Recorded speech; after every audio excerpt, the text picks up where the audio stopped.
Bom, pessoal, então vamos começar. Vocês têm alguma dúvida sobre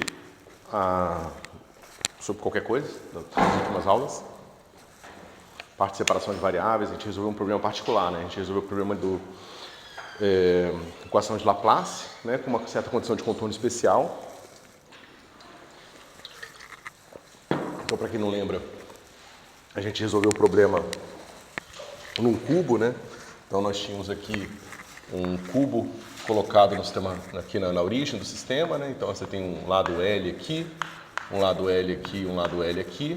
E o que a gente viu foi o seguinte: quando a gente resolveu essa equação,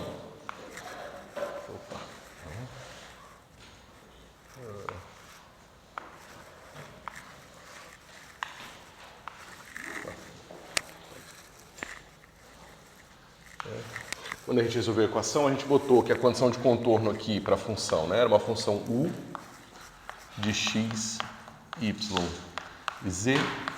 E a gente resolveu essa equação aqui, Laplaciano de u igual a zero, né? E a gente viu que se colocássemos aqui nessas paredes todas, né? Essa aqui do fundo, a da frente, a do lado, né? Todas essas equações, todas essas paredes com condição de contorno u igual a zero, mas aqui no tampo superior a gente colocasse u igual a um certo u zero, a gente resolvia a equação de Laplace, encontrava aqui uma solução não trivial, né, que satisfaz, né, todas essas condições aqui, certo? A gente viu também que se nós tivéssemos colocado a condição de contorno zero aqui em cima, a gente teria encontrado a solução trivial. A única solução possível ia ser a solução zero, né? Eu falei para vocês que isso tem a ver com uma coisa mais profunda, que é o fato de que essas funções que satisfazem essa equação aqui, elas são funções que não têm máximos e mínimos locais. Então, como ela não tem máximo e mínimo local, ela não pode sair de zero e para algum valor e voltar para zero sem ter o máximo local, então ela tem que ser zero, certo? Ok. Mas essa equação aqui, na verdade, ela é um caso particular de uma equação mais geral que a gente chama de equação de Helmholtz, né? Então, equação de Helmholtz, né? Que é basicamente menos nabla, né? Laplaciano de psi igual a K2 psi, certo? Bom, essa equação aqui vocês já reconhecem, dado tudo que a gente viu sobre operadores e espaços de Hilbert, como uma equação de autovetores e autovalores, né? Então, basicamente, uma equação que vai estudar as autofunções do Laplaciano, né, com certos autovalores aqui. Existe aqui também uma certa escolha que vocês podem perceber, que tem um menos aqui e tem um K2 aqui, mas é basicamente uma série de teoremas que garantem que os autovalores desse operador aqui com menos são sempre positivos. Isso fica expresso no fato de eu ter botado uma constante aqui ao quadrado e supor, claro, que essa constante é uma constante real, certo? Ok.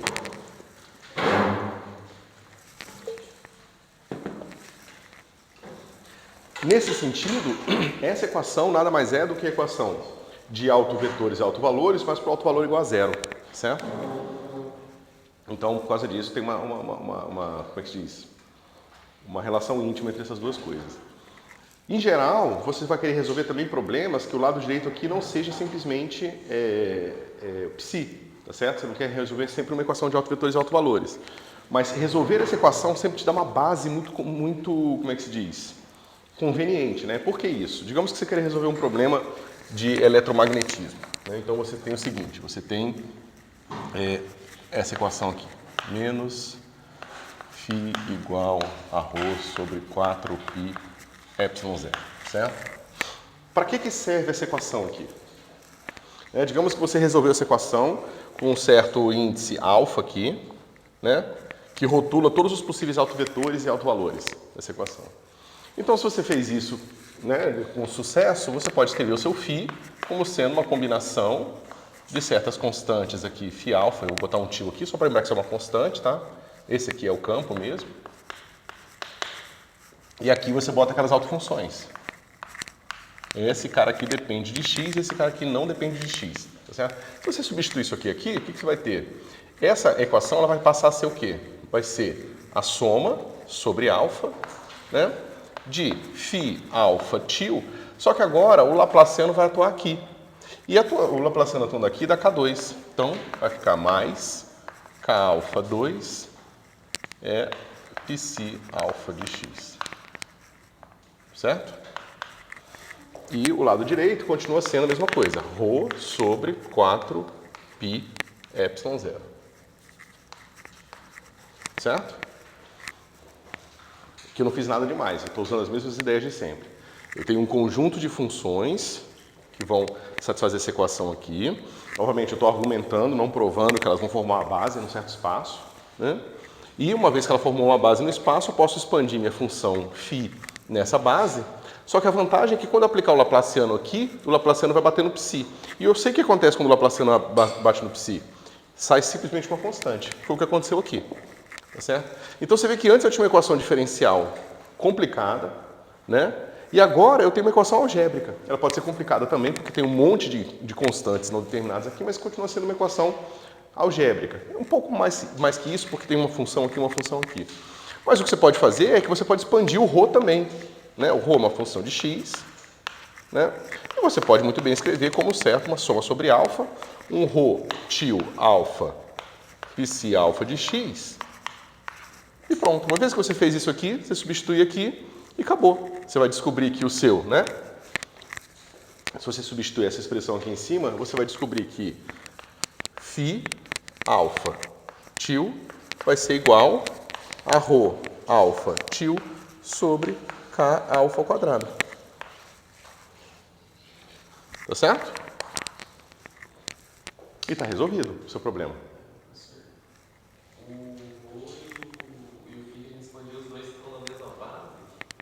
Na mesma base psi. Na mesma base de autovetores do operador diferencial. Falta 4π epsilon zero. Tá certo? Então, por exemplo, quando vocês... diversas áreas da física vocês vão estudar, vocês vão simplesmente ficar escrevendo digamos, a solução direto na base de Fourier dessa forma. Tá certo? Então, quando vocês forem ver, sei lá... estado sólido, ou teoria de campo, vocês vão ver lá, tem um propagador. O propagador é isso aqui, né? Por exemplo. Esse propagador aqui, depende aqui da assinatura, alguma coisa, mas vamos dizer que está assim. Esse propagador nada mais é do que os autovalores de um certo operador diferencial aqui. Só que em vez de eu ser simplesmente um operador diferencial, que é um laplaciano, eu vou ter um operador mais complicado, que vai ser o d'Alembertiano. E o d'Alembertiano vai ter coisas daquele tipo ali. Uma teoria de campos com massa vai ter esse termo aqui. Ao invés de simplesmente ser K ao quadrado aqui, ele vai ser uma coisa assim, K ao quadrado menos M quadrado.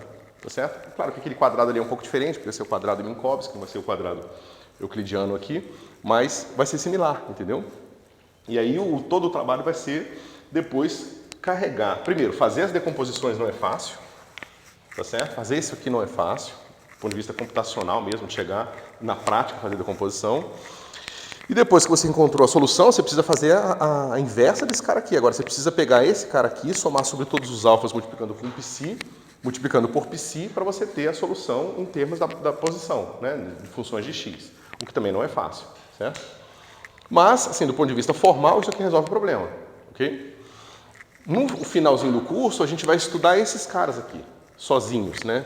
Qual a importância desse cara sozinho aqui? Porque, de certa forma, ele está me aparecendo, tá vendo? Que eu tenho um operador diferencial aonde? O lado esquerdo. Né? Quando eu passo uma coisa que está multiplicando o lado esquerdo, uma coisa que está dividindo o lado direito, eu estou encontrando a inversa daquilo. Tá certo? Então, você vê que na base da posição aqui do dx, a gente não consegue muito bem jogar esse operador para cá. Não faz muito sentido dividir pelo Laplaciano. Porém, quando a gente fez essa brincadeira aqui de decomposição de base, agora o que era Laplaciano virou só esse número aqui, tá certo? E sendo esse número, a gente pôde dividir aqui. Então, de certa forma, esse cara aqui, ele está associado à inversa do Laplaciano, tá certo? E essas são as funções de Green. Então, a gente pode depois estender essas ideias um pouco mais à frente e entender como que a gente pode usar funções de Green para resolver problemas, tá certo? Que é muito do que você faz em eletromagnetismo também. Mas, por enquanto, eu só estou dando o estímulo para a gente resolver essa equação aqui. A gente vai resolver ela da forma que a gente aprendeu até agora, que é fazendo separação de variáveis e depois aplicando o problema de Sturm-Liouville. tá certo? Mas aí depois, para o fim do curso, a gente vai ver as funções de Green, que é você estudar esse cara, 1 sobre k quadrado, tá certo? E tem uma série de coisas interessantíssimas. Por exemplo, quando você vai estudar esse cara aqui, você vai descobrir que tem duas inversas aqui dentro, né? Porque você vai ver lá, não sei se vocês viram isso em eletro ainda não, né? De potenciais avançados e retardados. Que você tem uma coisa que propaga para frente no tempo e uma coisa que propaga para trás no tempo. E essas duas coisas estão aqui. Porque essas teorias são invariantes por inversão temporal. Então, se existe uma coisa propagando para frente, tem que existir sempre uma coisa propagando para trás, tá certo? Isso tem a ver justamente com a escolha de polos aqui e tal. Então, tem uma série de coisas super interessantes nesses propagadores aqui nas funções de Green, tá certo?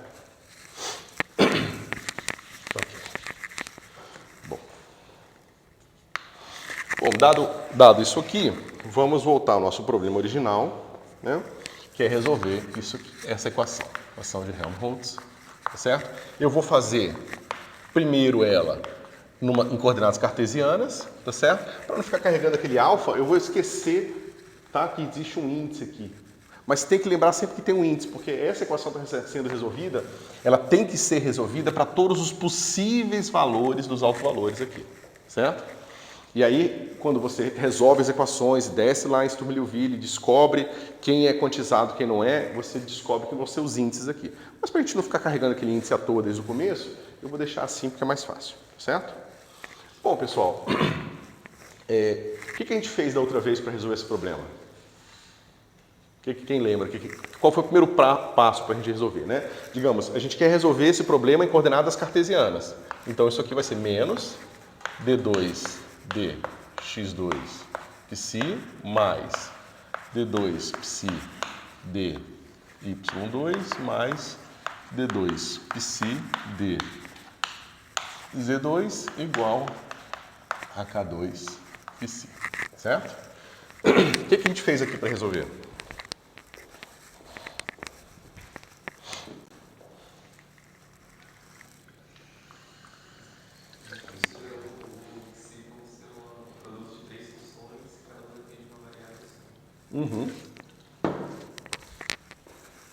Então vamos fazer a mesma coisa, né? Vamos botar aqui. Aqui eu usei uma notação um pouco diferente, que eu acho que fica melhor que a da outra aula, tá? Mas é uma questão de gosto. Eu simplesmente escrevi que psi é igual a um psi que depende só de x, um psi que depende só de y e um psi que depende só de z. Tá certo? Então isso aqui é só para lembrar que esse psi aqui só depende de x, esse aqui só depende de y, esse aqui só depende de z. Melhor do que botar aquele x maiúsculo, z, y maiúsculo, z maiúsculo, tá? Depois tem que atualizar minhas notas e deixar homogêneo. Bom, se eu faço isso, o que vai acontecer aqui? Vai ficar assim, menos, aí aqui vai ficar o y e o z, e aqui vai ficar d2 psi dx2 mais, aqui é psi x, psi z, d2 psi y dy2, tá certo?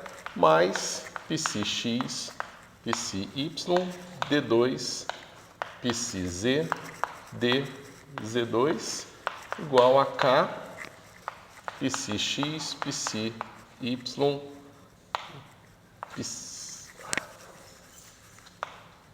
igual k2 psi x, psi y e psi z. Certo? Mas, novamente, pessoal, aqui é bem simples de perceber que se você dividir a expressão dos dois lados por esse produto dessas três funções aqui, aqui o y vai cortar com y, o z vai cortar com z e vai ficar 1 sobre x, né? Então, vamos fazer duas coisas. Eu vou escrever isso aqui assim, ó. Isso aqui vai ser psi x, duas linhas, sobre psi x, mais psi y, duas linhas, sobre psi y, mais psi z, duas linhas sobre psi z. Isso aqui vai ser igual a K2. Certo? Eu estou adotando a seguinte notação, pessoal. Funções de uma variável só, linha diz respeito à derivada em relação ao seu único argumento. Certo? Então, como psi x, vou botar aqui, ó. Como psi x depende só de x, psi x', simplesmente eu estou definindo como sendo d psi x dx. Da mesma forma, similarmente, o y' vai ser definido por d psi y dy, certo? Mesma coisa para o z, tá? É só porque isso facilita a nossa vida. Todo mundo acompanhando, pessoal? São os mesmos passos que a gente fez na aula passada.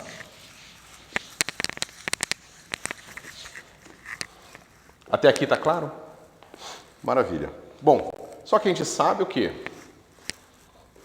Isso aqui é uma constante, K2, é um número, a gente sabe que vai ser o alto valor, mas por enquanto é só um número. Esse cara aqui é uma função que só depende de x, esse aqui é uma função que só depende de y, e esse aqui é uma função que só depende de z. Se eu tenho três funções que dependem de variáveis diferentes somadas, a única solução é se cada uma dessas funções for uma constante. Né? Então, eu vou dizer que menos psi x duas linhas sobre psi x, eu vou dizer que isso aqui vai ser L quadrado menos psi y duas linhas sobre psi y vai ser igual a m quadrado e menos psi z duas linhas sobre psi z vai ser igual a n quadrado, certo? Se isso aqui tudo é verdade, basicamente meu problema se reduz a L quadrado mais m quadrado mais n quadrado igual a k quadrado. Tá certo? Ou seja, eu preciso resolver esse problema com esse vínculo, né? Nesse caso aqui, a gente tem que pensar, né? No caso quando a gente estava resolvendo com K2 igual a zero, que é o problema da aula passada, isso era um vínculo, porque eu já tinha escolhido o meu alto valor, tá certo? Mas no espírito do que eu estou falando agora, a gente não está escolhendo o alto valor, a gente está determinando os possíveis alto valores. Então, na verdade, você vê que inverteu um pouco a ordem da brincadeira. Agora, a gente vai determinar como que as condições de contorno limitam os valores de L, M e N. E uma vez que nós encontrarmos a limitação nos autovalores de L, M e N devido às condições de contorno, a gente vai descobrir quais são os possíveis valores de K. Tá certo? Então, em geral, quando a gente for resolver o problema do átomo de hidrogênio, é a mesma coisa. A gente vai ter aqui, em vez de ter um K2, vai ser alta energia, são as energias possíveis dos elétrons no átomo. E a gente vai ter aqui, não vai ser tão simples quanto simplesmente a soma desses quadrados, mas a gente vai ter aqui uma combinação dos autovalores associados à separação de variáveis, e essa combinação desses autovalores vai determinar as possíveis energias, tá certo? Que são esses números extremamente importantes que a gente mede no laboratório, quando a gente pega espectro de emissão de um gás, de hélio, de hidrogênio, o que quer que seja, certo? Então, notem aqui a separação. Mas o que a gente precisa, então, para determinar esses caras aqui? Porque se a gente não disser nada, pessoal, esse L aqui ele pode ser imaginário puro, ou seja, esse cara aqui pode ser positivo, pode ser negativo, pode ser o que for, né? Então vamos colocar condições de contorno. A gente vai fazer a coisa mais simples do mundo e vai dizer o seguinte, vai dizer que psi pertence ao conjunto das funções diferenciáveis aqui infinitamente, periódicas de menos L a L. Menos L a L, menos L a L. Aqui é produto cartesiano, tá? Então, são funções definidas aqui no cubo também, né? Um cubo definido de menos L a L nas três direções. E eu estou dizendo que ela é periódica, tá certo? Ou seja, eu estou dizendo que psi de x mais L, y e z é igual a psi de x, aqui tem que ser 2L, x, y e z. Certo? E a mesma equação aqui, essa mesma expressão vale se eu somar 2L no Y ou somar 2L no Z, certo? Então ela é periódica nas três variáveis, é definida nas três variáveis nesse intervalo aqui. Bom, isso é outra coisa que a gente já cansou de ver, né? Que o resultado disso aí vai dar uma série de Fourier, né? Vamos botar aqui direitinho só para vocês verem mais uma vez, mas é algo que vocês não devem se surpreender mais. Oi?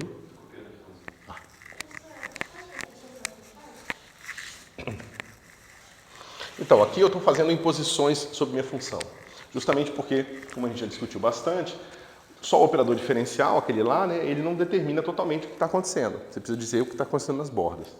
Então, a gente fez o máximo que dá para fazer sem determinar condições de contorno, que é separar as variáveis nas coordenadas que a gente acha que vai ser conveniente para resolver o nosso problema. Isso nos leva a essa equação que basicamente nos informa como que nós vamos descobrir os valores possíveis do alto valor, uma vez que nós determinarmos essas constantes aqui. Só que para determiná-las, a gente precisa de alguma forma botar condições de contorno. O que eu vou fazer aqui é a coisa mais simples. É a condição de contorno mais simples porque está associada a uma base fácil de trabalhar, porque vocês já viram, eu mostrei explicitamente como é que ela é ortonormal e tudo mais, que é a base de Fourier. Né? E eu sei que para chegar numa base de Fourier eu preciso ter alguns tipos de condições de contorno especiais que me levam a ela. Uma delas é dizer que a função é periódica. Então, por simplicidade, eu simplesmente botei que ela é periódica nas três direções com o mesmo período. Né? Eu poderia ter feito aqui um LX, um Y, um LZ, ia ficar um pouco mais difícil, mas não ia ter nada de essencial aqui pra gente, tá certo? De diferente. Ok? Não, tudo bem. Mas conseguiu copiar?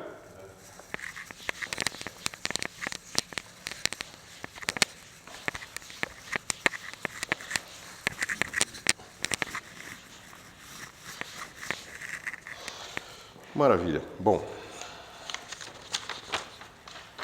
Então, se a gente faz essa escolha aqui, e essa escolha agora, né? Deixa eu escrever todas aqui só para ficar completo.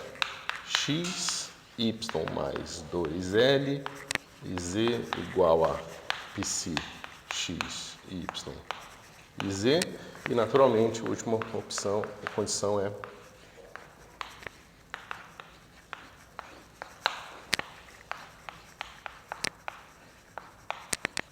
certo?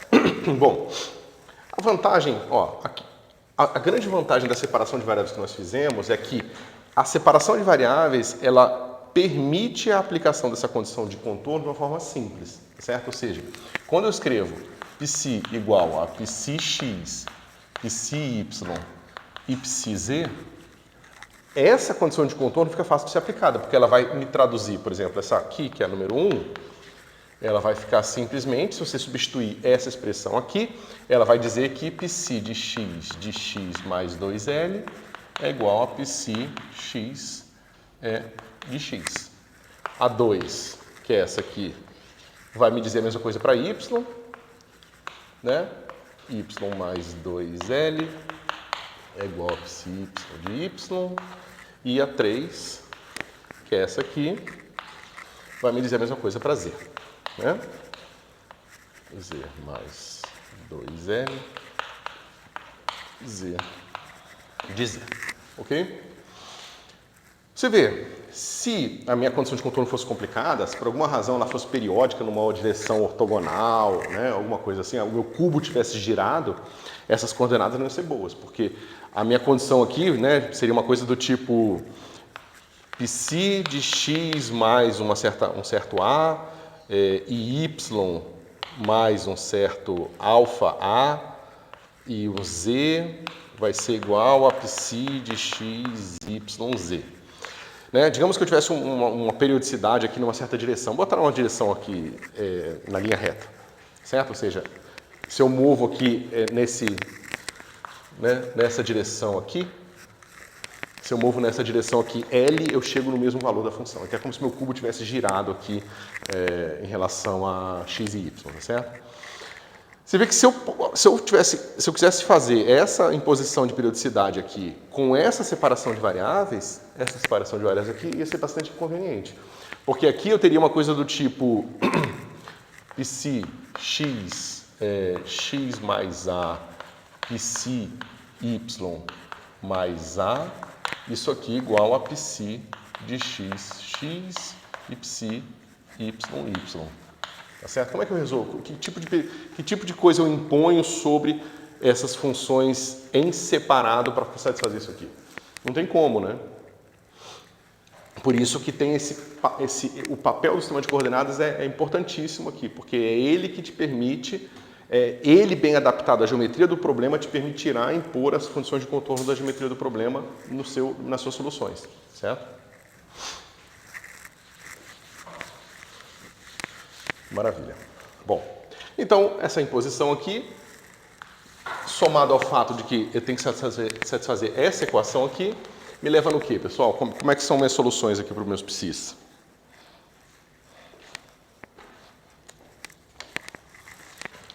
Né? Psi x vai ser uma coisa assim. Deixa eu ver só a escolha que eu botei aqui. A exponencial de I, ali eu já botei L, né? Isso. I, L, x mais B exponencial de menos I, L, x, tá? Por enquanto a gente não sabe nada sobre L, né? A gente pode dizer que L pode ser qualquer número, ou pode ser até um número complexo, um número imaginário. Mas, bom, se a gente quer satisfazer que π de x mais 2L é igual a π de x, o que isso impõe aqui sobre a nossa base? Né? Basicamente, a exponencial de I, L, x mais 2L maiúsculo, né? Mais B exponencial de I é menos I, L, x mais 2L igual a exponencial de ILx mais B exponencial de menos ILx. Certo? E aí? Como é que a gente resolve esse negócio?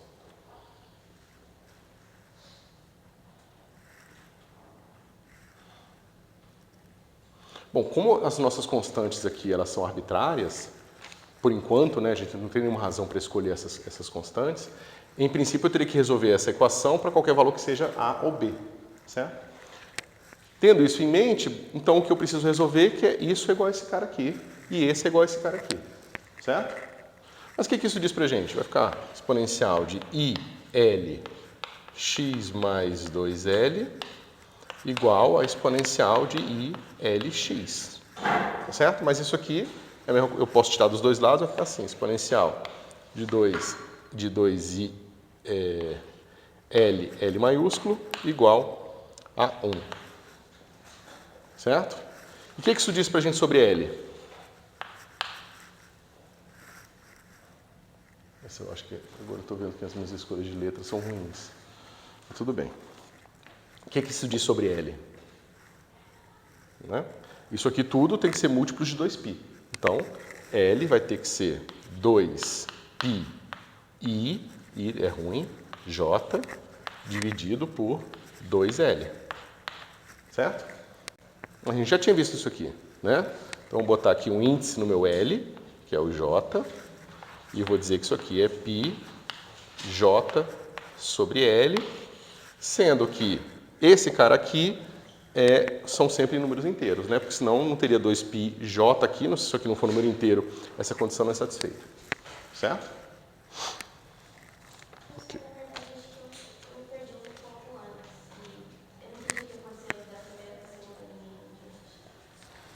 Bom, essa aqui, pessoal, novamente, é a solução para essa equação aqui. Certo? Uma vez que eu impus a equação, eu aplico, encontro essa solução aqui, mas eu não sei quem é A, não sei quem é B, e o L, como a gente sabe, ainda não está determinado. Mas a gente tem nossas condições de periodicidade, que são essas aqui. Certo? Uma vez que eu coloquei essas condições de periodicidade, o meu problema se reduziu a esse problema aqui. Né? Isso aqui, essa aqui é a expressão da periodicidade que vem daqui, na verdade. Quando eu substituo a solução aqui, eu encontro essa equação aqui. Essa equação é igual a essa. Isso aqui é igual a isso aqui. Certo? Mas, se eu quero que isso aqui seja verdade para qualquer valor de A e B, então a minha única opção é fazer isso igual a isso e isso igual a isso. Certo? Só que essas duas equações aqui, elas não me dão uma coisa nova, elas me dão a mesma equação duas vezes, que é essa equação aqui. Certo? E essa equação eu resolvo com essa escolha aqui do meu L. Certo? Meu L tem que ser igual a πJ sobre L. Certo? Lembrando que aqui J é simplesmente um rótulo para um número inteiro arbitrário, tá? Não precisa ser... Bom, não tem nada especial com a letra J. Okay? Outra coisa importante aqui é o seguinte, eu tenho que escolher quais valores de J eu vou permitir, tá certo? Então eu posso falar que eu posso pegar J's positivos, somente positivos. Se eu pegar os J's somente positivos, então aqui eu vou ter uma base diferente daqui. Tá certo? Mas, se eu escolher J's que podem ser positivos e negativos, eu não preciso dos dois, porque eles são redundantes. tá certo? Quando eu botar j igual a 5 aqui, vai ser a mesma coisa que eu ter escolhido, aqui vai aparecer um j com menos 5, tá certo? Se eu botar menos 5 aqui, eu vou ter o 5 aqui, então o mesmo elemento de base apareceria duas vezes, tá certo? Então a escolha que a gente vai fazer é, vamos escolher representar somente com essa função de base, mas vamos deixar o nosso j de menos infinito a mais infinito. Tá certo? Assim a gente representa todas as funções de base. Tá? Porque veja, pessoal, a gente não está procurando uma solução particular para o problema. A gente está encontrando todas as possíveis soluções e como rotulá-las. Tá certo? Okay. Bom, fazendo isso, a gente sabe então que nossa solução, né, vai ser que o nosso psi x, aí eu vou botar um j aqui só para lembrar aqui, né, esse cara está associado a um certo j, vai ser uma constante, que eu não sei quem é ainda, exponencial de pi x sobre n, j. Ok? Então veja, pessoal, eu não estou incluindo o segundo elemento porque eu vou permitir o meu j ir de menos infinito a mais infinito.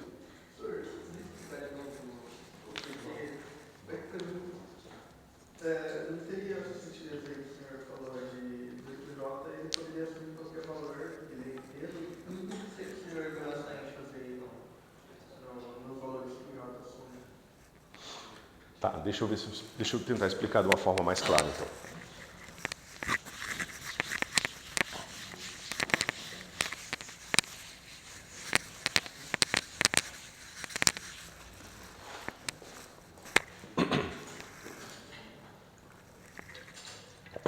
Então veja, pessoal, nós tínhamos aqui três equações para resolver, né?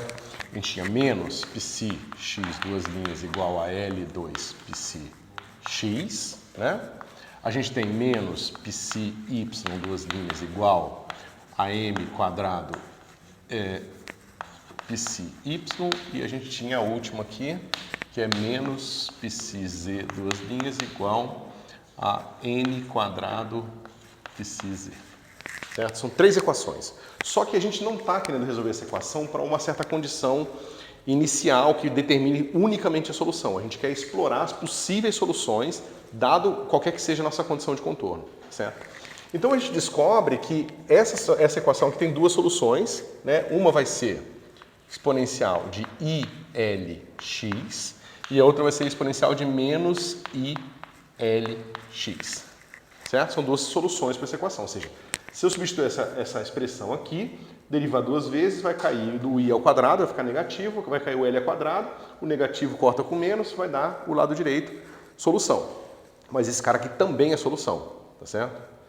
Eu poderia dizer agora que a minha solução é rotulada por os valores possíveis de L, certo? Aí no caso eu pus uma condição de contorno, encontrei um rótulo que não é importante exatamente a relação do L com o rótulo, mas é simplesmente o fato de que agora eu não posso ter qualquer valor de L. Eu tenho I, L e eu tenho um J aqui, que rotula os possíveis L's que satisfazem minha condição de contorno. Então agora eu tenho essa solução e tenho essa aqui, I menos L, J, X, tá certo? Em princípio, eu tenho duas soluções que parecem ser independentes. Mas pelo que eu vi pelo meu rótulo, eu posso pegar esse cara aqui e rotular ele somente com J's positivos, 0 e positivo. Se eu faço essa escolha, essa função é diferente dessa, sempre. Certo? Não há escolha de J que eu posso fazer para essa função ficar igual a essa. Agora, se eu escolho o J podendo ter valores negativos, quando esse cara aqui for menos 5, meu J for menos 5, equivale a essa função de base com J igual a 5. Então, se eu construir as minhas funções de base, né, se eu disser que minhas funções de base são essas aqui, deixa eu fazer essa conta explicitamente, só para ficar, acho que bastante evidente aqui o que está acontecendo. Então, vamos esquecer as outras coordenadas por um instante, certo? Vamos dizer que a gente está pegando somente uma função de x. Então, a gente tem uma certa f de x, tá certo? E a gente quer expandir ela numa certa base, tá certo?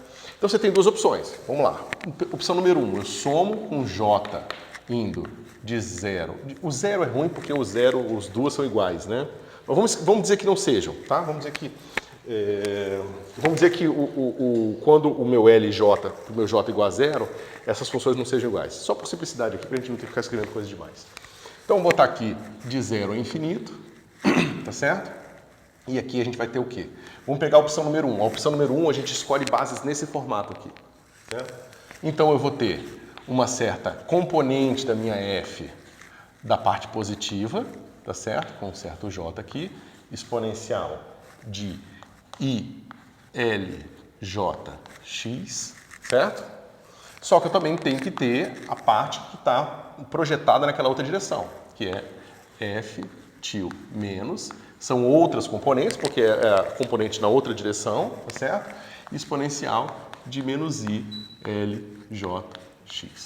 certo?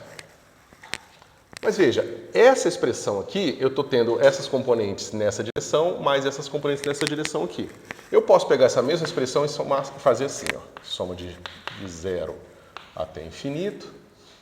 Vamos botar de 1 aqui, só para simplificar a vida, tá? E botar um f til 0 aqui. Tá certo? Só por... acho que vai ficar melhor. Então, eu separei a primeira componente, que é uma constante, certo? F til 0 está aqui. Aí, eu pego essa soma aqui e separo em duas. Vai ficar assim, soma de j de 1 até infinito, fj mais til exponencial de ILJX, mais soma de j indo de 1 até infinito, de f menos til j exponencial de menos ILJX, certo? Fiz nada demais, só separei os dois somatórios e o primeiro termo. Bom, agora a gente tem que usar essa simetria aqui, que foi justamente o que eu usei para argumentar que a gente pode botar um elemento de base só. Como é que a gente usa? Bom, eu vou trocar o meu J por menos J, certo? Só que quando eu somar de menos infinito a menos 1, ou de 1 a menos infinito, de menos 1 a menos infinito, tanto faz, certo?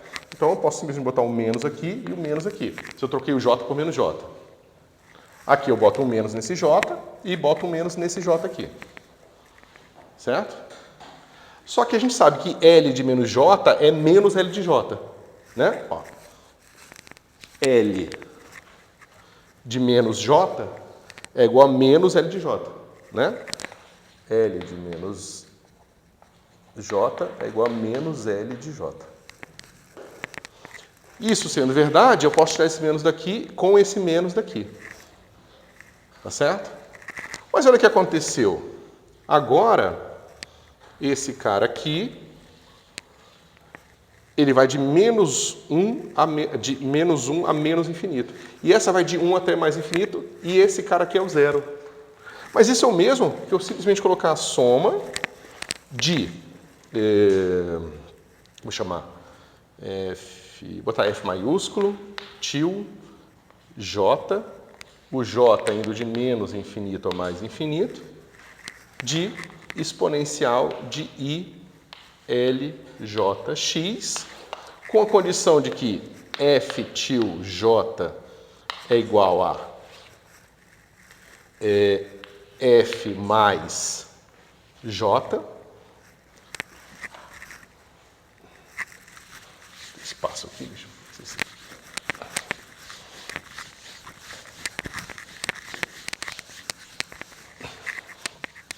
Eu falo que essa minha constante aqui é o meu F mais J para J maior ou igual a 1. Ela é F til 0 para J igual a 0. E ela é F til menos J menos para J menor ou igual a 1. Menor ou igual a menos 1. Eu só reorganizei minha soma para ter só um termo, em vez de ter dois termos somados aqui, eu tenho um termo só. Isso, eu reorganizei minhas constantes, minhas componentes, para terem esse nome aqui, que é mais fácil de lidar, porque eu lido com uma coisa só. É só o meu F que vai de menos infinito a mais infinito. Certo? É só uma questão de reorganização, mas sem ver, às vezes fica muito abstrato mesmo. Ok. Então, deixa eu cortar aqui. Então, eu posso fazer essa escolha para o meu y, né? E vocês podem ver facilmente que a mesma coisa vai valer para as três coordenadas, tá certo? Ou seja, o meu x vai ser dado por isso, o meu y, meu psi y também. Em vez de... Eu posso botar o mesmo j aqui, mas talvez confunda vocês, né? Só que eu já usei todas as letras que a gente comumente usa para números inteiros. Então, deixa eu ver o que eu posso fazer. Botar sigma. Então, a mesma coisa. Eu vou ter uma outra constante aqui, eu vou chamar de p, exponencial de i, pi, y, sigma sobre L, e psi, z e iota. Iota é para a esquerda ou para a direita? Acho que é para a direita. Iota é c exponencial de i, pi, z, iota sobre L. Tá certo? Bom, mas a minha solução final, pessoal, é um produto desse cara com esse cara com esse cara aqui. O produto dessas três constantes aqui é indistinguível, né? No sentido de que a minha função, ela vai ser, as minhas funções de base vão ser dadas pelo produto. E o produto de três números inteiros vai sempre aparecer igual ali, né? Então eu posso simplesmente chamar isso de uma constante só e botar um rótulo nela, né?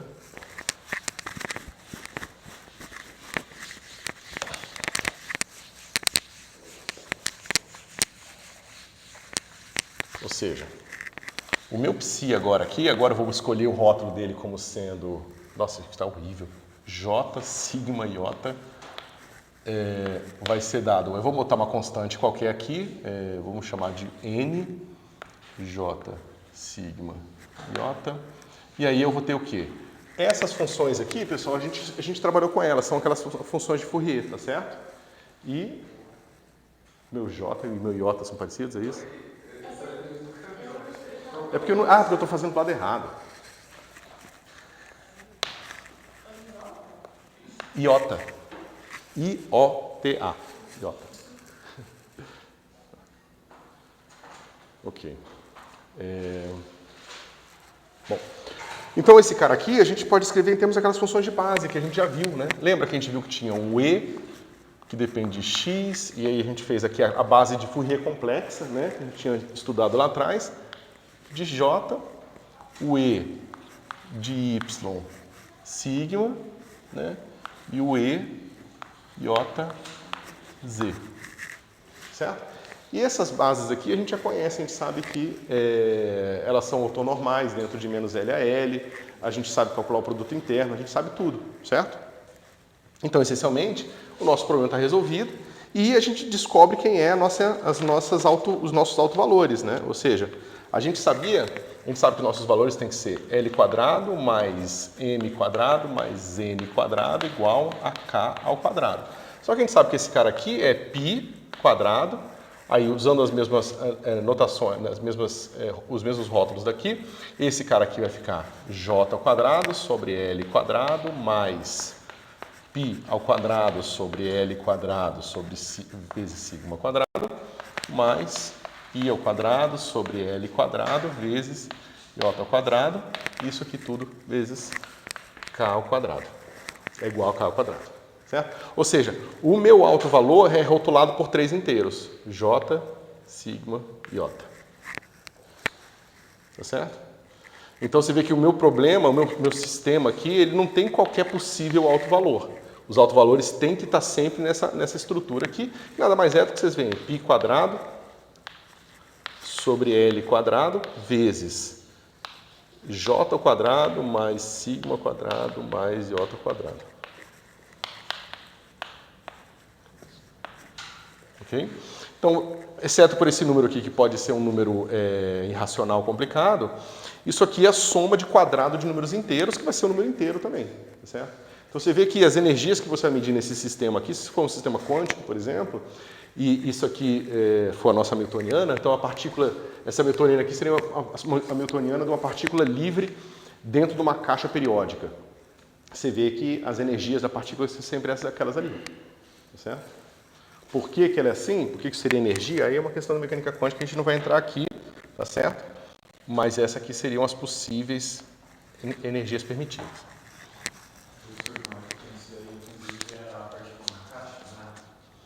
Isso.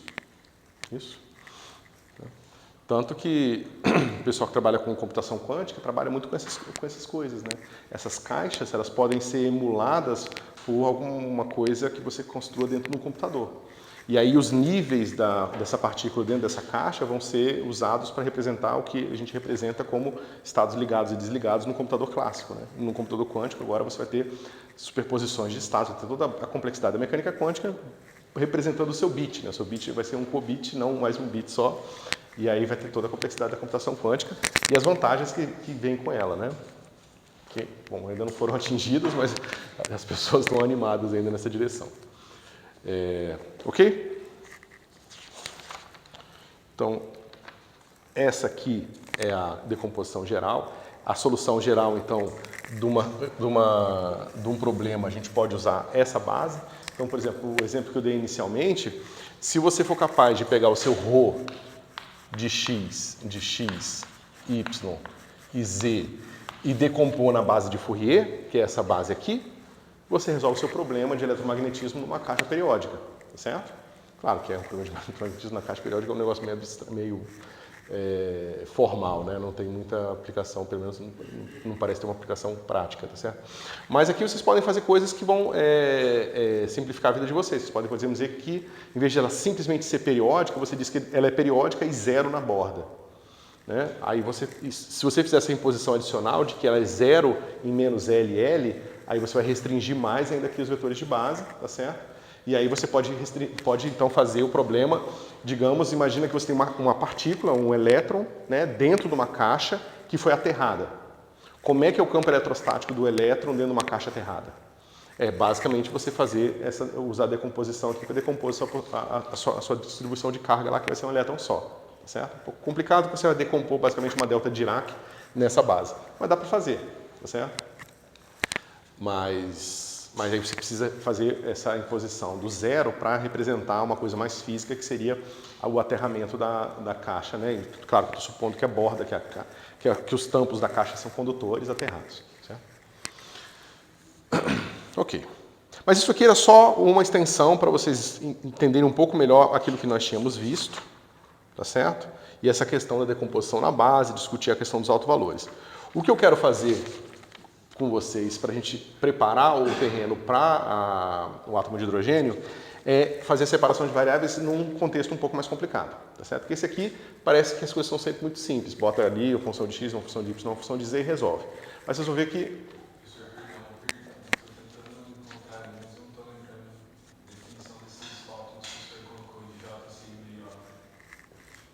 a gente tinha visto lá atrás que LJ é igual a πJ sobre L. Essa era a condição que a gente precisava impor para que a periodicidade fosse mantida, certo? E a gente sabe que o problema na direção Y e o problema na direção Z são similares. Similares não, são idênticos, né? É a mesma periodicidade, é 2L, então as condições impostas sobre X vão ter o mesmo efeito no Y e no Z. Por isso que as funções de base vão ficar assim, ó. Tá vendo? Esse cara aqui, lembra que a gente tinha escrito, se você resolve essa equação aqui, aqui vai aparecer M, MY. Não é que está acoplado, é porque é igual. Se eu tivesse, por exemplo, escolhido um L diferente para cada uma das direções, aqui seria LY e aqui seria LZ. Tá? E aqui seria LX, LY e LZ. Aí os possíveis autovalores vão ser totalmente diferentes. Certo? Ou seja, uma caixa que tem o dobro da largura do que na altura, ela vai ter autovalores, ou seja, você vai conseguir descobrir a geometria da caixa explorando os autovalores. Digamos que você vai no laboratório e mede todas as emissões dos elétrons dentro dessa caixa aqui. Você descobre que a caixa tem uma certa largura, altura e profundidade justamente através dos autovalores que você mediu. Né? De certa forma que a gente faz para fazer astronomia, né? A gente, medindo as emissões da estrela, a gente descobre coisas sobre a estrela. A composição química da estrela e assim por diante. Certo? É mais ou menos a mesma coisa que a gente pode fazer aqui. Certo? Bom, então vamos lá. Eu estou supondo que vocês já viram isso em cálculo, tá? Então eu não vou fazer a dedução do Laplaciano em coordenadas esféricas, certo? Mas...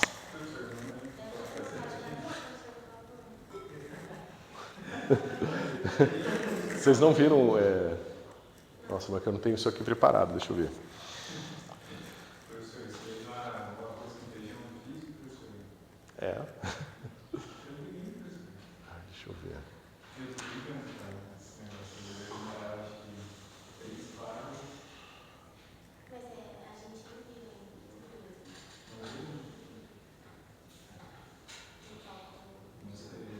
Deixa eu ver só se eu lembro de uma rota simples para fazer isso, porque senão eu vou ter que preparar isso. Eu até tinha as notas, eu olhei para elas, essas notas, antes de vir para essa aula, mas eu supus que... Na época, o Maurício, se não me engano, pediu para a gente fazer, gastei só umas 3 páginas na versão final, né? Falta provar o negócio, ficar fazendo conta de um lado para o outro, mas é só tipo conta, né, professor?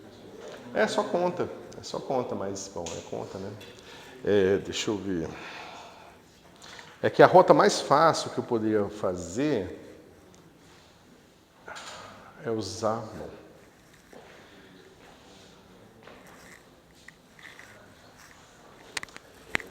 eu não sei o que vocês viram em cálculo 3, mas se vocês viram fórmula do divergente...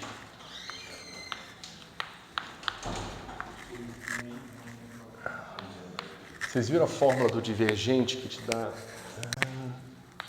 sobre raiz de g del xi, raiz de g fi. Vocês viram essa fórmula do divergente? Não viram?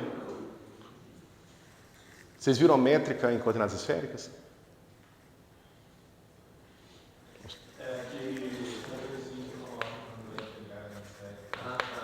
Né? Aí você encontra uma coisa que é assim, 1, R2 e R2 seno θ.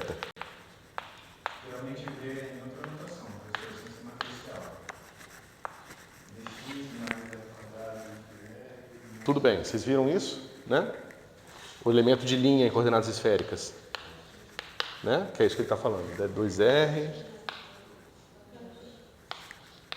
mais R2 dθ mais R2 seno de θ dφ2. Vocês viram isso aqui? Isso vocês viram?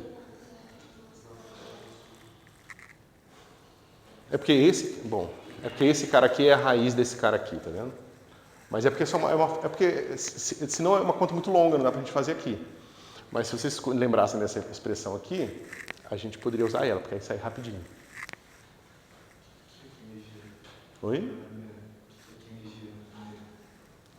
O G é a raiz, o G é esse cara aqui, ó. Isso aqui é a raiz de determinante.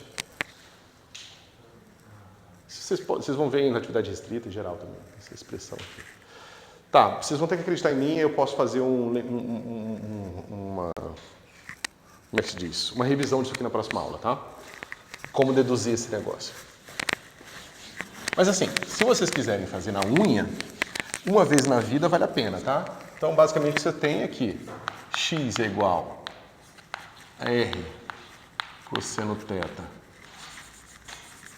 r seno θ cosseno φ, y r seno θ seno φ e z é igual a r cosseno θ. Isso aqui vocês lembram, né? Coordenadas esféricas simples.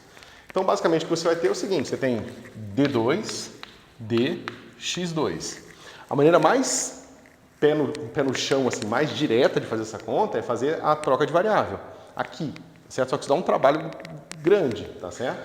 Que não vale eu não acho que vale a pena fazer dessa forma. Fazer de formas mais geométricas geralmente são mais razoáveis. Mas, basicamente, o que acontece é o seguinte, isso aqui é d, dx vezes d, dx, certo?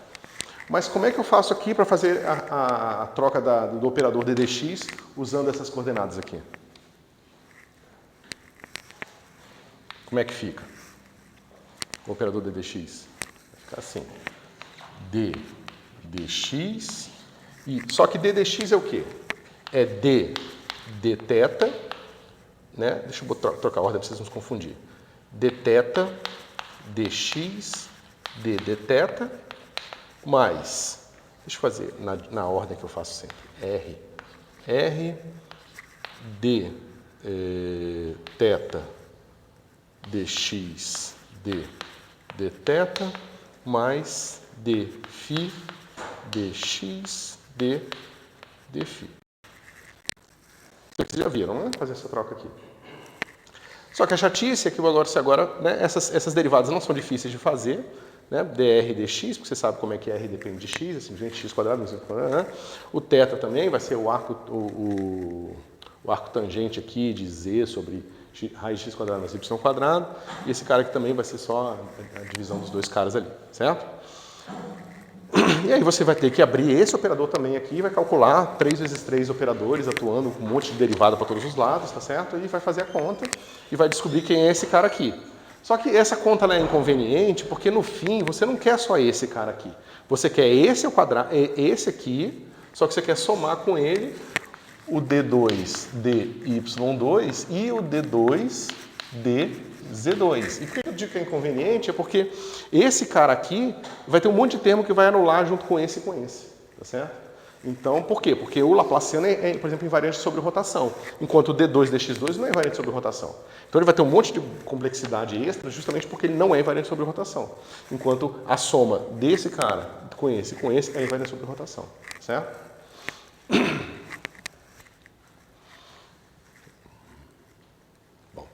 Não me vem à cabeça nenhuma maneira fácil de fazer aquilo.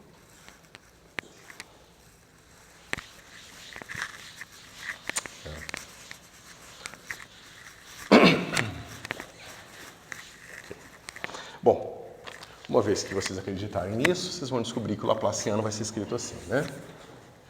O laplaciano, ele vai ser escrito como 1 sobre R2 seno θ.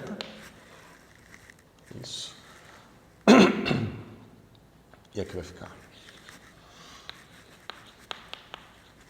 seno θ d dr R2 d dr. Deixa eu apagar aqui para fazer uma linha só. Oi? Ah, tá bom.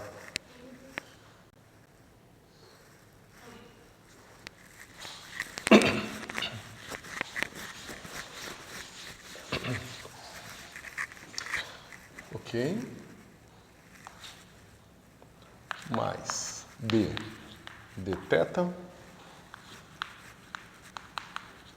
seno de θ d dφ psi mais 1 sobre seno de θ d2 dφ2. Ok? Então essa aqui é a definição do nosso laplaciano, tá certo? Se eu quero resolver menos laplaciano de psi igual a K2 psi, é o mesmo problema que eu resolvi antes, tá? Só que agora eu quero em coordenadas esféricas, justamente porque as condições de contorno, quer que seja que eu esteja fazendo aqui, vai ser melhor adaptado em coordenadas esféricas, certo? Ok, então, e aí? Parece que a gente vai conseguir resolver esse problema também com separação de variáveis? O que vocês dizem para mim?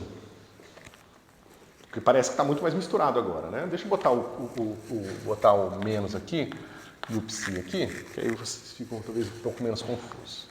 Bota o psi aqui, eu já tinha botado aqui, inclusive, estava errado. Né? Isso aqui eu quero que seja igual a K2 psi.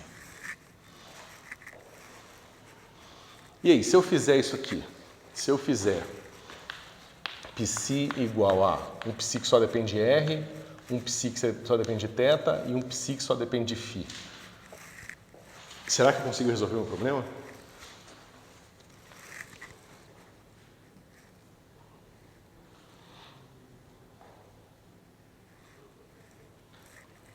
Então, como é que vocês fariam? Vamos fazer isso aqui. Então, eu vou substituir, né? E já vou dividir por π também, ok? Então, vai ficar assim. 1 sobre R2 seno θ. Aí eu abro aqui um colchete, vai ficar seno θ. Aqui o π, veja, o meu π, quando eu substituir, ele vai ter um π que depende só de R, um só de θ e um só de φ. O que depende só de R não pode sair daqui de dentro, mas é que os outros podem sair. Então corta, sobra só esse cara aqui, e aqui vai ficar assim, del R de R2 π R'. Ou até melhor para a gente poupar aqui, não, vou deixar assim por enquanto. Mas, esse cara aqui é a mesma coisa, ó, o que depende de θ pode sair. O que depende de θ não sai, mas os outros podem sair. Então vai ficar 1 sobre π θ, e aqui vai ficar d θ, seno de θ, e aqui vai ficar π θ'. E finalmente, esse aqui é o mais fácil, vai ser seno θ, 1 sobre π φ e π φ duas linhas. Isso aqui tudo igual a K2. Certo? Então, eu só substituir ali a separação de variáveis e dividir dos dois lados por π. Ok? E aí, pessoal? Dá para usar a separação de variáveis? O que vocês acham?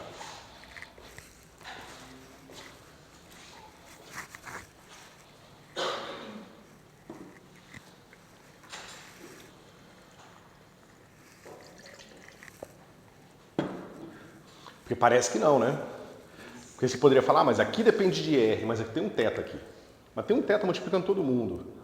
E aí? O que a gente pode fazer? Vamos fazer o seguinte. Vamos pegar essa expressão inteira e vamos multiplicar ela toda por R² seno de θ². Certo? Então, vamos fazer isso. Então, se eu fizer isso, esse cara some, vai aparecer.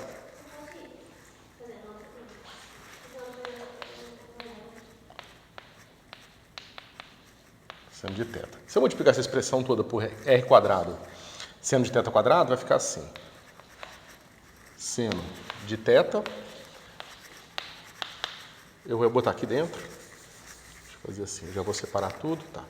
Vai ficar seno ao quadrado de θ sobre πr d dr R2 πr', mais, aí aqui vai ganhar um seno de θ também, que sobrou daqui, seno de θ sobre πθ d dθ, seno de θ, πθ', mais, aí esse termo vai ficar assim, ó, d2 π φ, vai ser o π φ duas linhas sobre π φ, e aí o do lado direito vai ficar assim, K2 R2 seno ao quadrado de θ. Certo? Então o que aconteceu aqui, pessoal? Eu tenho uma função de R de θ aqui, porque tem θ aqui, tem R aqui, então é Rθ aqui. Aqui é só de θ, tá certo? Deixa eu ver se... Não, eu esqueci de botar o R². Não, eu multipliquei, tá. Então esse aqui é só θ e esse aqui é só φ. Mas aqui é R e θ, tá certo? Aqui é só θ e aqui é só φ. O que eu posso argumentar aqui, pessoal? Eu tenho a seguinte estrutura, ó. Se vocês olharem para essa expressão toda, você pode pensar nela assim. Eu tenho A de R e θ, que é esse termo mais esse termo menos esse termo aqui, mais um B que só depende de φ, que é esse termo aqui, igual a zero. Todo mundo entende essa estrutura? Mas veja, eu não tenho mais aquela simplicidade de eu falar, agora são três constantes, mas eu tenho uma coisa próxima. Esse cara só depende de φ e esse cara só depende de R e θ. Se eu diferenciar essa função em relação a φ, isso aqui dá zero e esse cara vai dar zero também. Mas se a derivada desse cara em relação a φ é zero, significa que B é uma constante como função de φ. Então, esse cara aqui tem que ser igual a uma constante. Certo?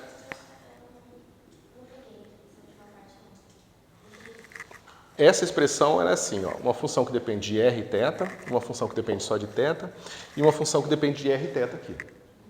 Pensa que eu joguei esse cara para o outro lado da equação e vou chamar tudo isso que depende de r e θ de A. E eu tenho uma expressão que sobrou, que é essa aqui, que é uma expressão que depende só de φ. Se essa expressão aqui, se essa equação aqui é verdade, então eu posso diferenciar em relação a φ. Vai ficar assim, B' igual a zero. Mas isso significa que B é uma constante, certo? Mas mais que isso, B é uma constante e satisfaz, né? E basicamente está me dizendo que isso aqui é uma constante, né? Mas isso é o mesmo de dizer que psi, duas linhas, φ é igual, vou chamar essa constante, menos, tanto faz aqui, vou botar m quadrado φ. Psi de φ. Certo? Onde esse aqui é a minha constante que eu usei ali. Ou seja, eu estou falando que B é igual a menos m quadrado. Eu já botei o menos e o m quadrado aqui porque eu estou me antecipando um pouco, mas a gente sabe que psi de φ satisfaz psi de φ mais 2π. Tem que ser periódica. Porque o espaço é assim, se você dá um giro de 2π, você volta para o mesmo lugar. Então essa função, ela precisa ser periódica. Mas a gente já sabe como resolver o problema de funções periódicas. É só uma base de Fourier. Né? E, então, a base de Fourier aqui, desculpa, aqui falta o φ, e aqui falta o φ. A base de Fourier diz pra gente que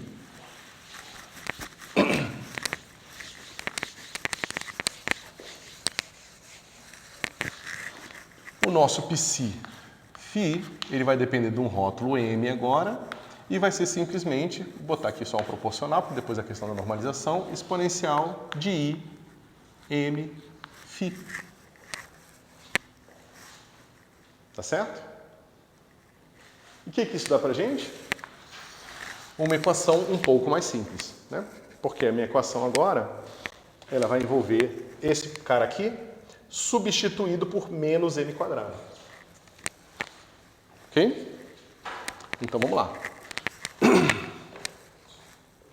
Então eu vou passar dessa linha aqui para cá, e eu vou substituir ali por m ao quadrado, tá certo? E vou dividir por seno ao quadrado de θ. Deixa eu ver se é isso que eu quero. Isso, eu vou dividir por seno ao quadrado de θ. Ok.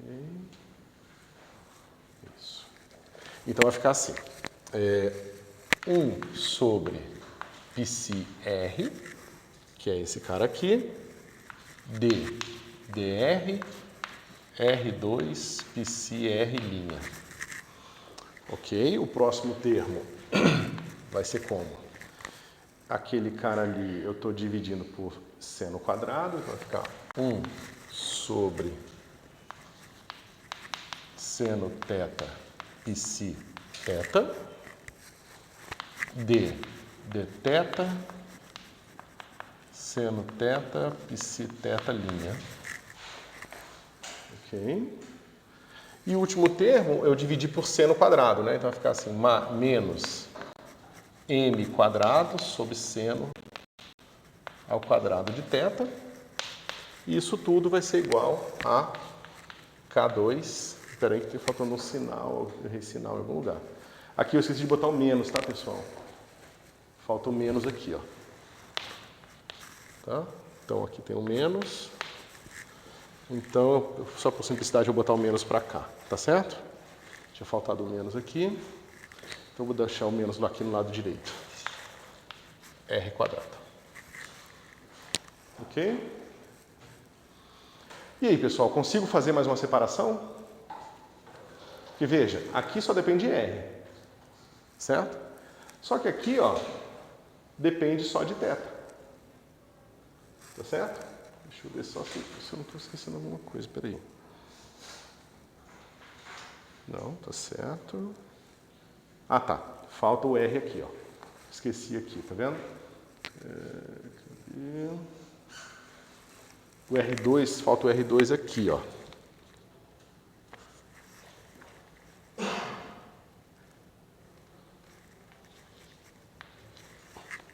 né? Ó, tinha esse R2 aqui, na hora que eu abri, cortou aqui, eu multipliquei, aí, ó, tá vendo? O R2 faltou aqui, certo? Então, deixa eu ver. E aqui tem R2. R2 sendo θ. Aqui, agora tá certo. Menos M quadrado, isso tudo aqui menos K quadrado. Não, eu fiz besteira, pessoal, não tinha R2 aqui não.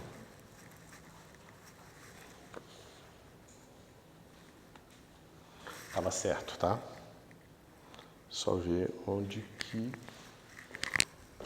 eu me confundi aqui porque eu fiz um passo diferente. Então aqui o R2 está aqui e eu multipliquei por R2 seno quadrado, tá certo? Por isso que não tinha não. Eu fiz besteira aqui, tá? É que minhas notas, eu fiz daqui no quadro, eu fiz diferente das minhas notas. Tava tudo certinho. Então tá. Então novamente, pessoal, eu tenho uma função que só depende de R e uma função que só depende de θ. Vamos olhar a nossa função que só depende de θ. Tá certo? Então a gente sabe que isso menos isso, uma função que só depende de θ, e isso mais isso, né, porque quando eu jogar para o outro lado, é uma função que só depende de R. Então, esse cara aqui tem que ser igual a uma constante. Ok?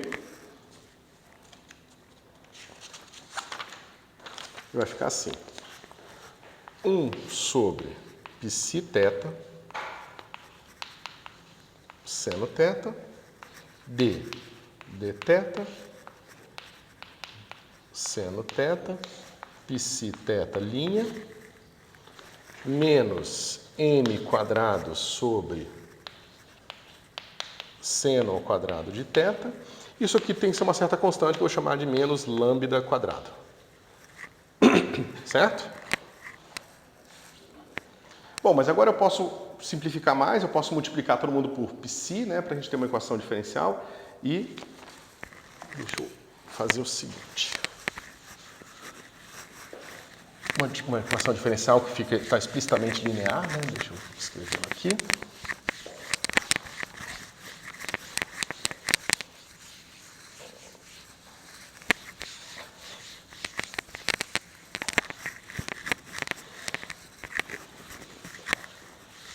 Então vamos lá.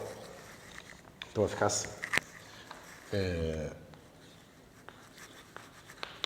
Seno θ, πθ, linha, né? Que agora eu estou tratando só de uma equação só para θ, então a linha não tem ambiguidade nenhuma. Então fica seno θ, πθ, linha, menos M2 sobre, agora só seno θ, porque antes era ao quadrado, eu cortei, isso, πθ, mais lambda, que eu passei para o outro lado, seno θ, πθ igual a zero. Lambda quadrado. Não, lambda é uma constante de separação. Ó, uma função que só depende de R é esse cara aqui. E essa é uma função que só depende de θ. Se eu sou uma função que só depende de R com uma função que só depende de θ, a única solução para essa expressão é que ambas sejam iguais a uma constante. Certo? E essa constante eu chamei de lambda quadrado aqui. Na verdade eu chamei só de lambda. Para não misturar minhas notas aqui, deixa eu deixar só lambda mesmo. Ok? Mas que equação é essa, pessoal? Vocês conhecem essa equação?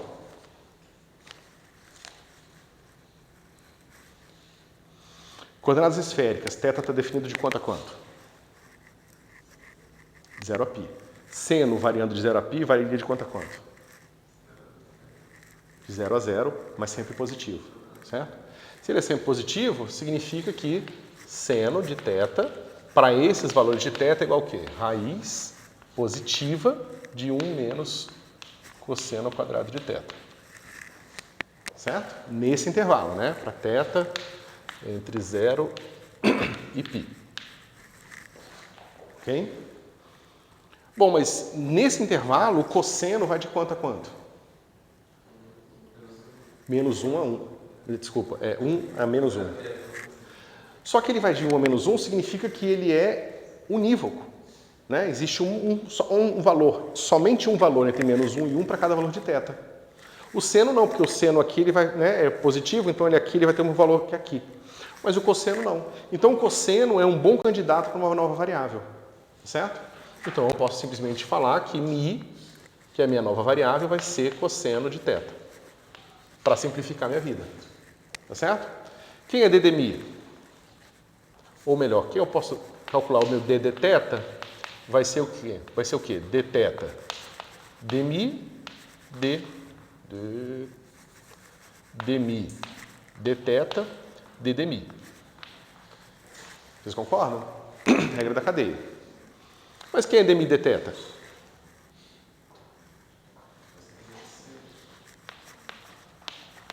Isso aqui vai ser menos seno de θ, d de mi.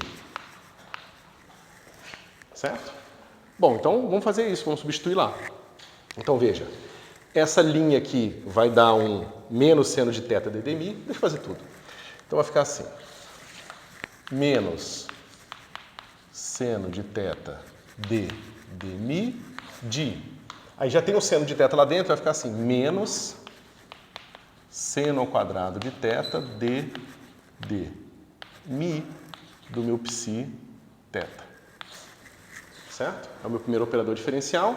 Aí depois não muda nada, vai ficar menos m quadrado sobre seno quadrado seno de θ, psi θ, mais lambda seno de θ, psi θ, igual a zero.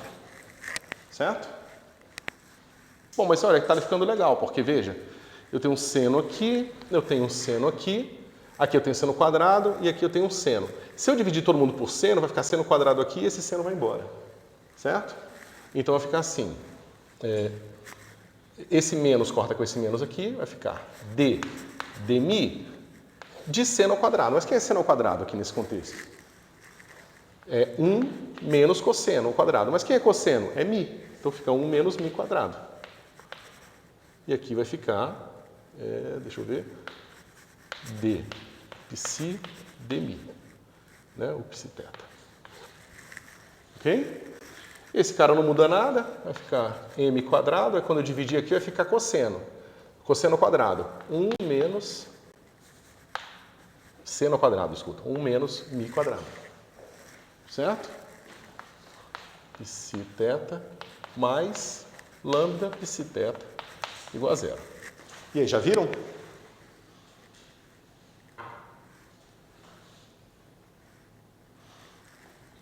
Vamos abrir essa derivada aqui? Vai ficar assim, ó. 1 menos mi quadrado, d2 d mi2 psi de θ, menos, a derivada vai atuar aqui, vai ficar menos 2 mi d psi θ d mi. Aí eu junto esses dois caras aqui, vai ficar assim, mais... Deixa eu ver, eu posso botar assim, mais... lambda menos m quadrado 1 menos mi quadrado psi θ igual a zero. E agora, tá lembrando alguma coisa?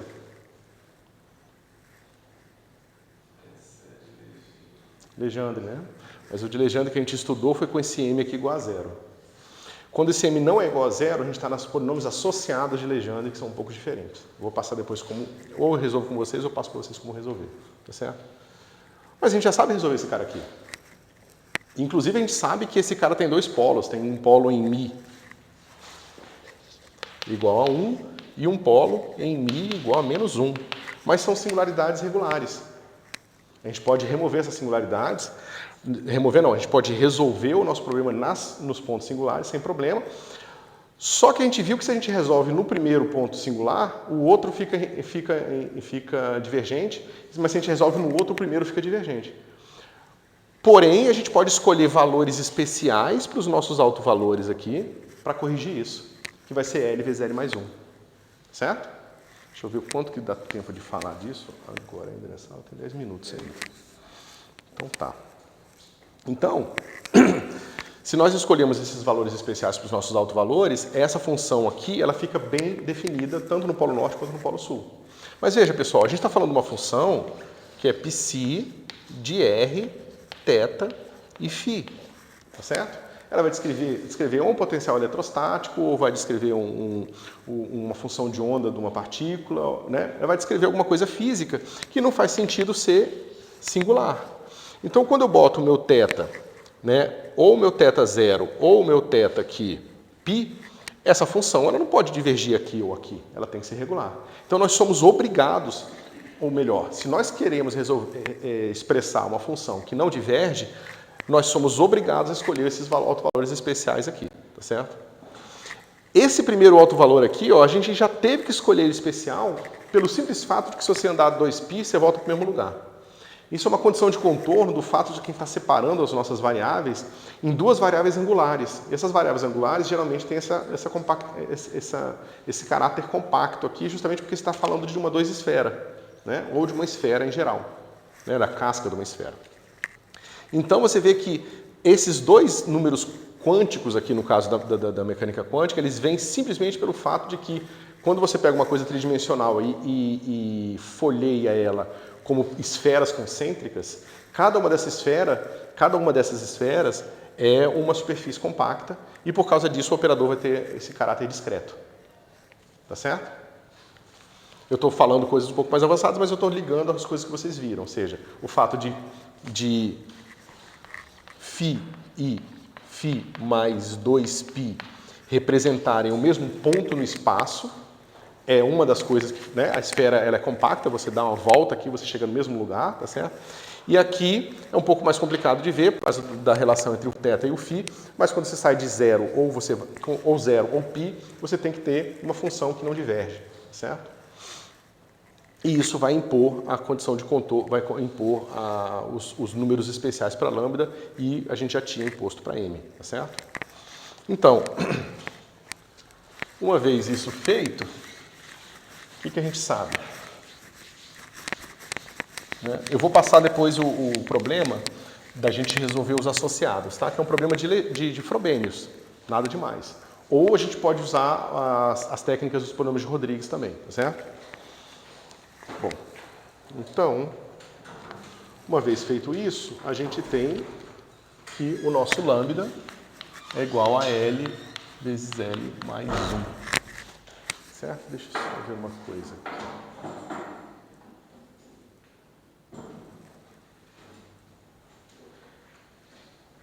Lambda é igual a L vezes L mais 1. Exatamente. Se eu substituir isso aqui de volta na minha equação, sobra a minha última equação, que é essa aqui. 1 sobre πcr, r quadrado, d2, ddr de r2 πcr, menos, agora é o que a gente tinha, né? O nosso lambda, que vai ser L vezes L mais 1 sobre r quadrado igual a menos K2. Tá certo? Mas que equação é essa aqui, pessoal?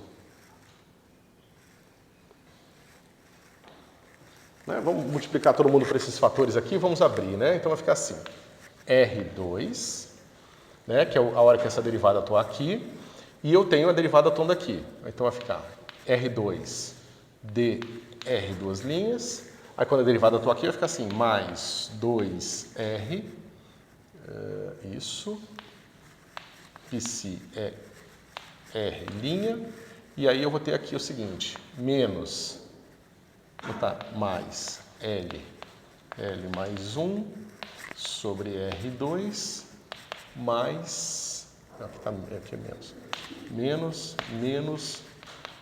K2, PCR igual a zero. E aí, que equação é essa, pessoal? Eu posso, né? Espera um pouquinho, tem uma coisa errada. Ah, é porque, tá. Eu estou multiplicando por esse R aqui, tá? Então, esse cara some daqui e aqui fica R2. Oi? É porque eu menos aqui. Então, vai ficar assim, ó. πc, R duas linhas, mais 2 sobre R, πcr', menos L mais 1 sobre R2, menos K2, πcr igual a zero. E aí, pessoal, que equação é essa? Será que vocês vão lembrar dela? Uma das primeiras que a gente viu, né? A gente viu a equação de Bessel. A gente tinha visto a equação de Bessel invertida, que é com mais aqui, e depois a gente viu a equação de Bessel normal, lá no comecinho, em Frobenius. Então, para a gente resolver essa equação de Helmholtz, a gente precisa também das equações de Bessel aqui. Então você vê que no fim, o nosso problema da decomposição na esfera, ou nas coordenadas esféricas, vai ser o produto de uma base de Fourier com uma base de polinômios de Legendre associados, vezes uma base de esféricas de Bessel. Tá certo? E eu acho que nessa aula não dá tempo. A gente vai juntar isso tudo num problema só, tá certo? A gente vai juntar tudo isso numa base e construir agora, né, os nossos autovalores e autovetores. Uma coisa para vocês notarem aqui é que para a equação de Bessel não tinha nenhuma restrição sobre esse número, tá certo? Em princípio, esse número é qualquer. Mas é por quê? Porque a gente compactou aqui em θ, em φ, a gente tem a restrição em θ, que tem a ver também com o fato da esfera ser compacta, mas no raio a gente não tem nenhuma restrição. A gente pode descrever funções que estão localizadas na origem ou funções que estão localizadas, que vão se estender até o infinito. Tá certo? E é por isso que esse K aqui não fica necessariamente discretizado. Tá certo? O que a gente vai ver é o seguinte: esse mesmo problema aqui no átomo de hidrogênio vai ter essa mesma estrutura, só que a única diferença é que no átomo de hidrogênio tem o potencial eletrostático. E o potencial eletrostático ele vai brigar com esse cara aqui, ó. No caso do átomo de hidrogênio, vocês vão ver que esse cara ele vai fazer o papel do momento angular da sua partícula. Então o momento angular ele tem essa força, digamos, para fora, repulsora, enquanto o eletrostático tem uma força atratora. Então quando o momento angular perde da força atratora, você tem basicamente estados ligados. Tá certo? E esses estados ligados, eles agora estão presos em torno da origem. E é por isso que eles vão ser discretos. É por isso que os átomos, né, que a gente resolve o problema de Bohr usando a mecânica quântica, justamente porque a gente encontra esses estados discretos, tá certo? E aí a gente consegue, aí a gente quantiza também a autoenergia do átomo de hidrogênio, tá certo? Claro que se você, por exemplo, fizer limitações e fizer, por exemplo, dizer que essa função aqui do raio, ela está limitada até um certo raio máximo, aí as funções de Bessel também ficam discretas, tá certo? Você discreta o espectro também das funções de Bessel, certo?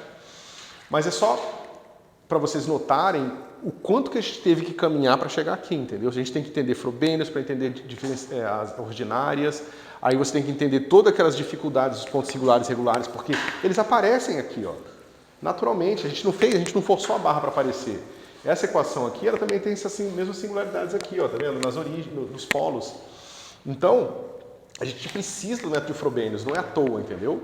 Aí, uma vez que a gente sabe o método de Frobenius, a gente pensa como resolver em geral no Sturm-Liouville, a gente é capaz de entender o problema como um problema de espaço de Hilbert, aplicar a separação de variáveis e entender agora como é que a gente sai da separação de variáveis e desce de volta lá para as primeiras ferramentas que nós vimos, onde a gente pode aplicar elas agora, calcular isso aqui em termos de séries de potências e resolver o problema.